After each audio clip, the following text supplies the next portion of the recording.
Means कि Q1 और Q2 या तो दोनों नेगेटिव हैं या फिर दोनों पॉजिटिव हैं। दोनों ही केसेस में ये चार्जेस Q1 और Q2 एक दूसरे को रिपेल करेंगे, फोर्स ऑफ रिपल्शन। तो लिखेंगे force on Q1 by Q2, F on Q1, 1 पहले। हमने पिछले लेक्चर में पढ़ा था 1/4πε0 into Q1 into Q2 over R square. अब इसके साथ लिखनी है डायरेक्शन।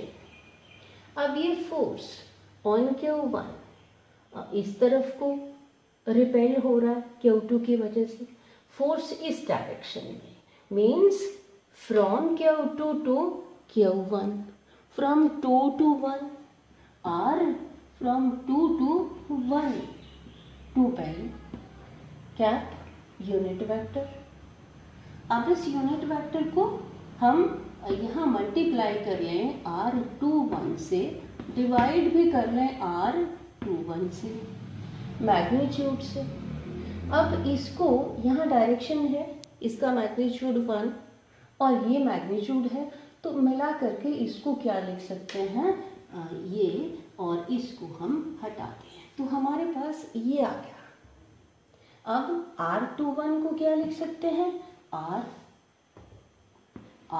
स्क्वायर और R कितना आ गया, R क्यूब। तो हमारे पास ये एक्सप्रेशन आ गया।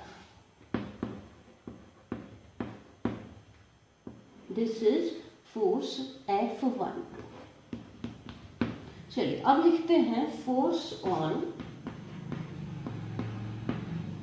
Q2 by Q1, F on Q2, 2 पहले,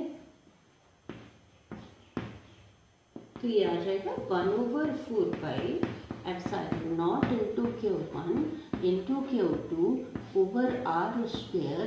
यहाँ डायरेक्शन, डायरेक्शन किससे, यूनिट वेक्टर से, unit vector in the direction of F21, F21, 2 पे फोर्स जो है वो इधर को लग रहा है, मतलब from Q1 to Q2, from 1 to 2, R1 पहले,